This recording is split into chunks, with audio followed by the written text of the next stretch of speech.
It's a pleasure being here today. I just arrived a few minutes ago, and I was listening to your questions and all the interesting topics that you were discussing. Well, the reality is, my topic is big data analytics, and even though I'm slightly far away from entrepreneurship, let me tell you one thing, guys, that many companies that I'm knowing, even those that are really small, are starting thinking, can I be a big data company? Can I be an analytics company?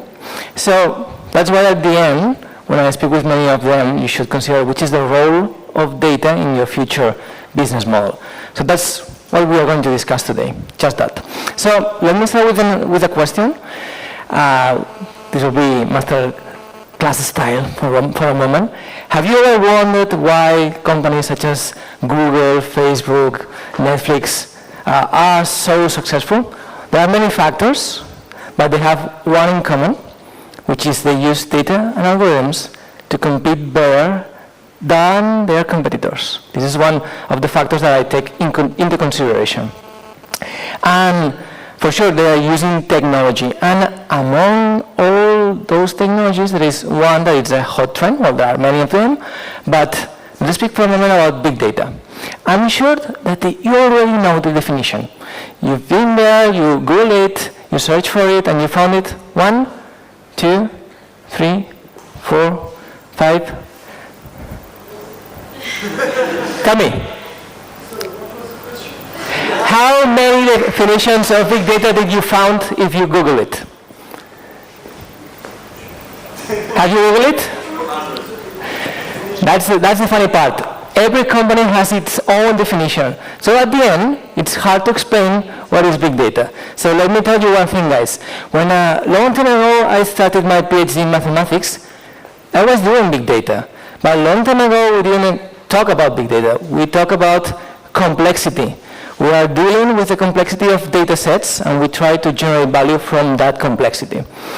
The funny part is that in that moment in time, we just use expensive hardware, and after that appears some software that helped to reduce the cost.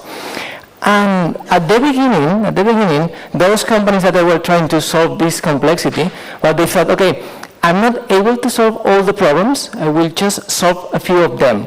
So some of them, they started, okay, I'm going to solve volume, which is the amount of data I'm generating, or I'm going to solve velocity, the speed I'm consuming or analyzing data, or I'm solving just variety, the different formats and sources that I'm considering.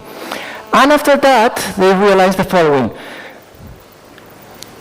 I'm creating a new type of technology. So in the case of volume, we have batch processing technologies. In the case of streaming of velocity, we have streaming processing technologies. And in the case of variety, they discover that they were creating a new whole branch that is non-SQL technologies. So many startups that are considering to solve specific problems related with companies, most of the times they need to consider which is the right data platform that they need to solve that problem. And they enter into this path. Do I need batch processing? Do I need stream processing? Do I need non-SQL? Or do I need to combine all together in such a way that it's able to solve the problem that I have? But again, the value is the most important thing. So when I speak with many companies, there are two ways to describe the value for a company. The first one is they want to improve decision making. They want to make better, faster, and wiser decisions. This is a starting point. And the other way to generate value is to create new revenue streams. So you've got two options. And for sure, this is quite academic point of view. So I went there, I started speaking with more and more companies, and I told them, what do you think? Do we have just two options, or do we have more options? So they told me, well, let me tell you one thing. In reality, we have not one, not two, but 4 scenarios. And what we are doing with big data is the following. So first is like, sometimes we already have our platform. We are making decisions based on business intelligence, based on an enterprise data warehouse. So we realize that it's not enough we need to extend that platform, and then we need to combine it with big data technologies. Others, they told me, well, the reality is that I don't apply that for just decision making. I realize that the only way to scale in number of transactions and in number of users, it's using big data technologies. For example, if we speak for a moment about Apple, they have 75,000 nodes of Cassandra, which is an amazing number because they are managing all those nodes in order to support iTunes and iCloud. So those guys are not using just for decision making, but for operations, to be able to develop, to provide a service for the customers. And for sure at the same time, they will go the next step and try to understand what's happening, providing real-time intelligence. But sometimes this is not what's the problem. So let me tell you the case of another friend of mine that is working for Sky. Sky is a live broadcaster in UK, and when I say live, I say football. That's all. So try to imagine it's weekend, they are watching the match, they are betting on their teams, and then the network fails. They already have this operational intelligence system, that I was able to monitor what's happening. But they didn't have the next thing, something that helps them to discover what happens when something fails. So they hired a friend of mine, a data scientist, and it was a challenge. Okay, you need to solve this problem. You need to be our Sherlock Holmes. Please find the reasons why everything failed, and thousands of users were quite upset with us because we were not able to provide the service. We were not able to provide, the match. So what happened? That guy was not using neither the first data platform, neither the second. He decided, okay, this is one time. So for that one time, I need a flexible environment, a data discovery and computing environment where I just consider the tools, I deploy them, I use for a while, I found the solution, and then we can destroy them. We don't need them anymore. We just need to apply the solution to a specific thing. But they found that the provider, Akamai, was the one failing in that situation. And there is the last scenario, the one that is related with what you are talking today. It's creating new products and services based on data. So as you can imagine, 1, 2, 3 are related with decision making at the end, because you want to improve your company. And the last one, it's about creating new revenue streams. So we will enter into the last one for sure. And the funny part is that there are so many options to create value.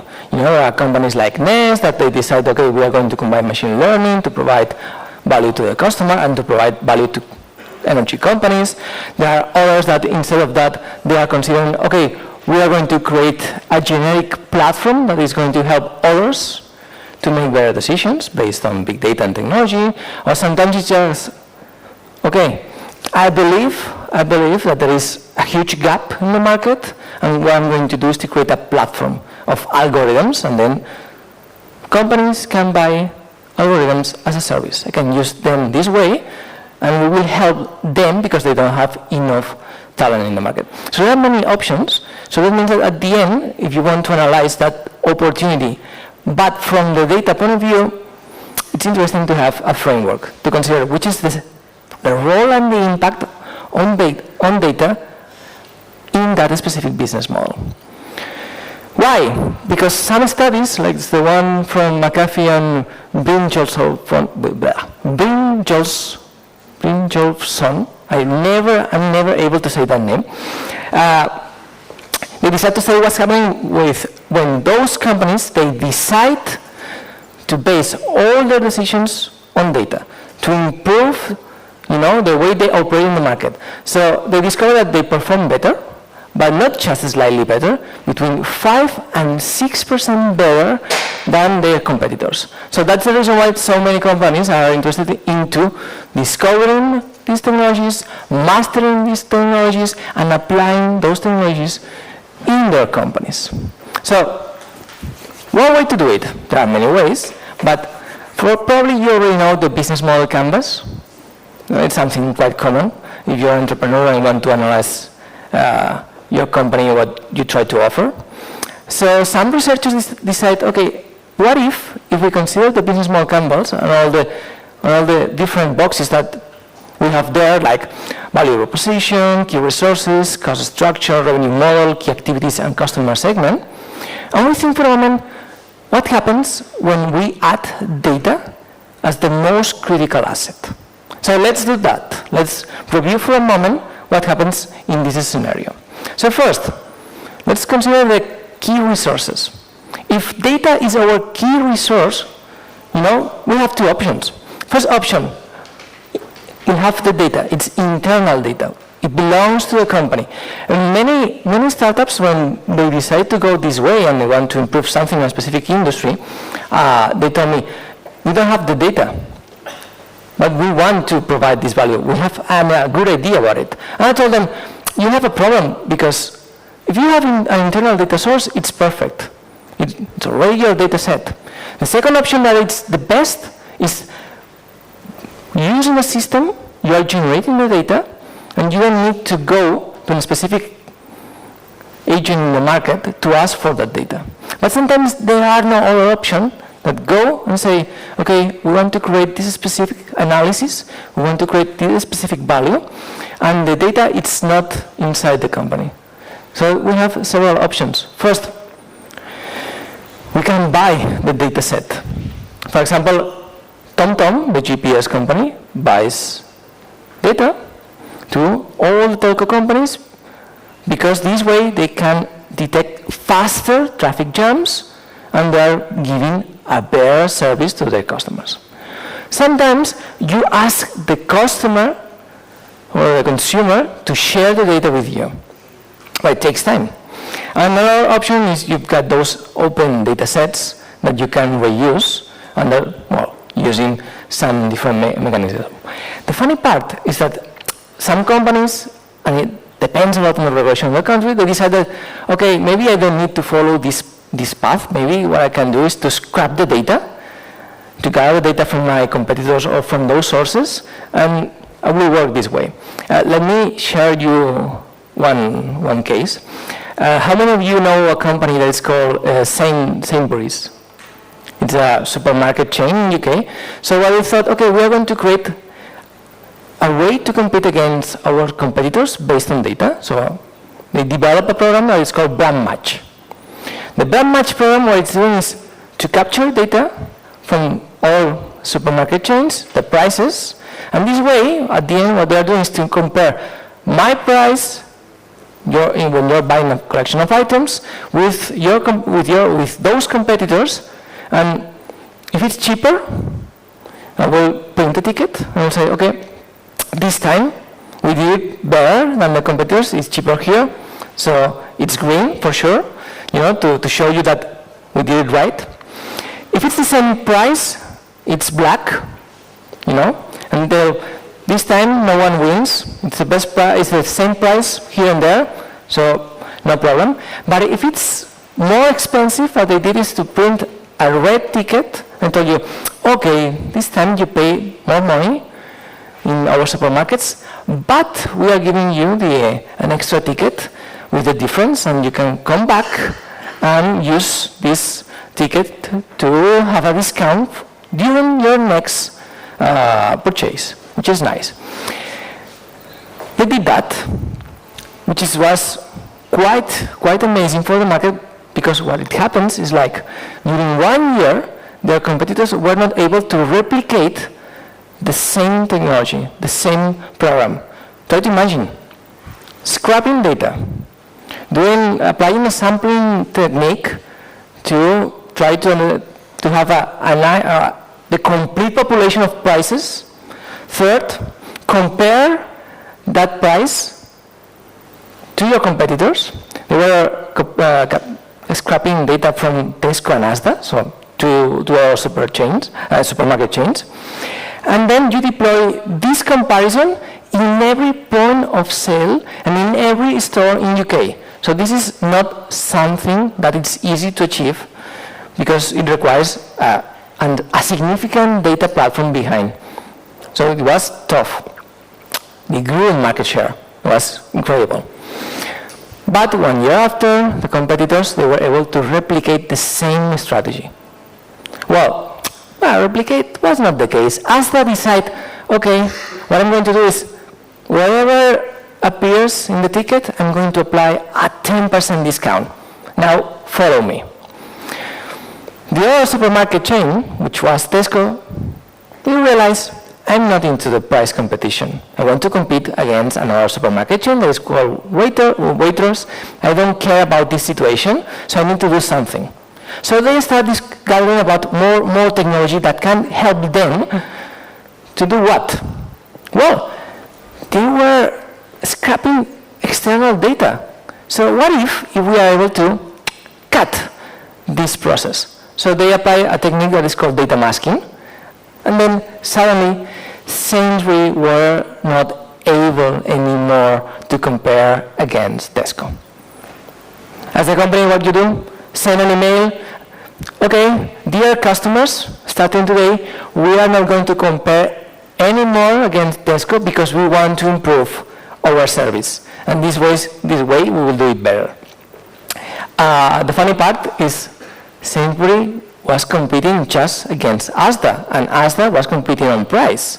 So Sainsbury started competing with this same approach, and 1 year after, they suddenly discovered that this program based on data analytics was no longer a good idea. They were not able neither growing the market base, the amount of customers, neither the amount of revenue. So I just received a few days ago a new message that said, in order to provide more value to our customers, we are going to kill, well, they didn't say kill for sure, we are going to kill the program and we won't be able to compare our prices against our competitors.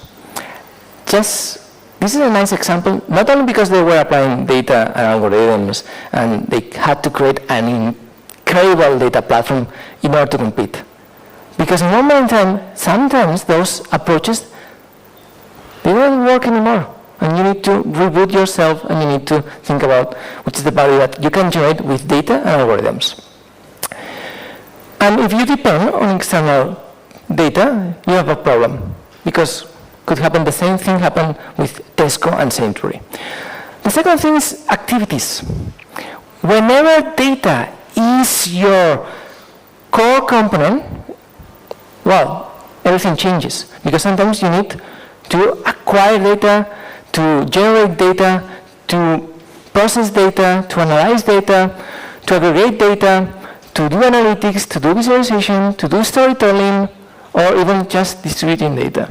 So depending on your business model, your value proposition, what you really want to do, you maybe are not going to do all of them, just a few of them. There is a company that's called Trovit, and what they are doing is that they discover that when you publish, for example, you want to rent your flat, you do it, you publish that opportunity in many different sites, but in one moment in time you get sick of it, because every site, it has its process. Some of them, they are just allowed to pictures, on one, some of them just one, others just have problems when you enter the address of the flat. One moment in time you said, okay, I don't like it. 5 minutes, okay. So what I'm going to do is just combine all, trying to do the minimum, I will be in all of them. So try to realize that most of the times you found just partial information. So what they did is to capture all information, to process, to combine all of them, to increase the quality. So that means they aggregate, and then at the end, they are just distributing the data again. So this way, they provide the complete scenario of that flat that you want to rent, helping not only the consumers, but as well the potential customers. And if we think about the value proposition, you have 3 options. You are selling data, you are selling information, so you transform the data into information, or you just create a product that uses data and algorithms to provide a better service to generate more value, like in the case of Nest. But in Momentum, you need to generate money from that. So you've got many options. Maybe you are selling data. For you, it's an asset. Maybe what you're doing is just renting, lending, or leasing a platform. Or maybe you're just based on licenses. There are still some companies based on that. Or just considering that we're going to use our platform or our algorithms or our data, so it's based on use, or you can create a subscription, or at the end, you can see that it's open and it will be based on advertisement. So you've got many options. And the customers, which is quite easy, B2B, B2C, and both. In the case of Nest, what is interesting is that they provide service to customers, with the device, but the data that they generate, they use for the energy and utility companies. And this way they can improve their, for example, energy distribution. And last, funny part is when you start considering that data is one of the most relevant aspects for your business model, you can have many different costs. First, maybe you need to buy data. Second, maybe you need new resources, your data engineer, your data scientist. Maybe you need to acquire software or just to pay support because you don't have enough knowledge in a specific platform. Maybe you need hardware. And sometimes you think, okay, I can start with a, common hardware, which is not expensive, but in the morning time, you grew, so you need to think about it. And others, your office, marketing. So, but as you can see, data and resources, software and hardware are quite affected if data is becoming your most critical asset. So the study that they did at the end, they found some clusters, and you can see two big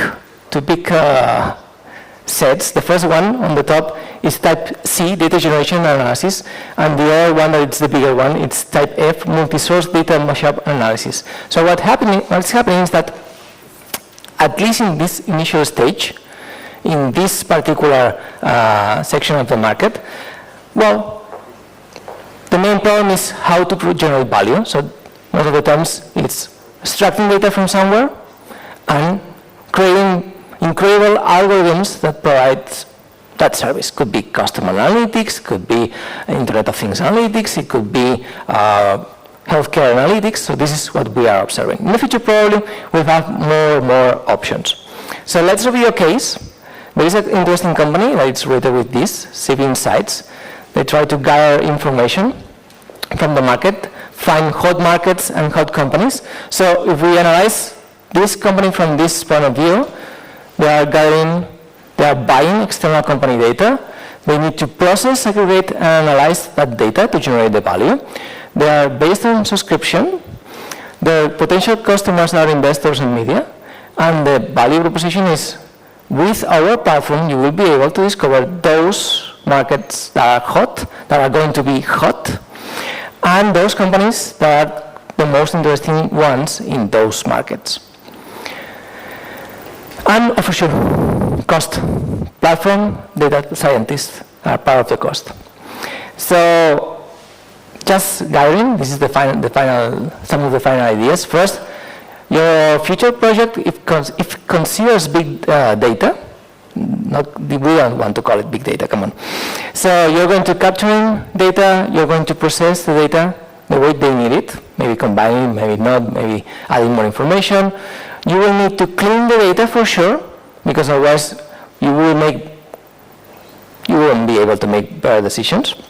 And then you have two options. You know exactly the question that you want to answer. You will apply a model. If not, you will start exploratory data analysis stage until you realize that.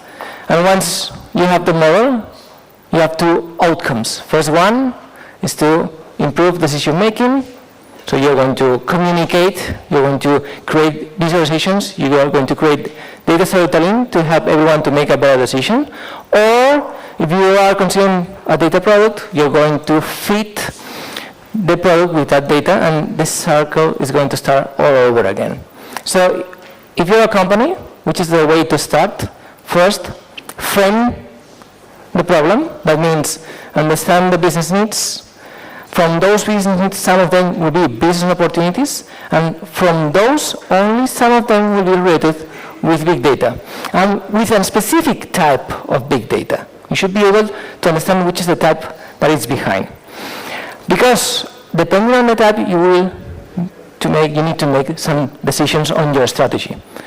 Partners, technology, data sets. Second step is, okay, now that I know the problem that I have and the strategy I'm going to follow, let's start and create a pilot, and then if we are successful, let's go beyond.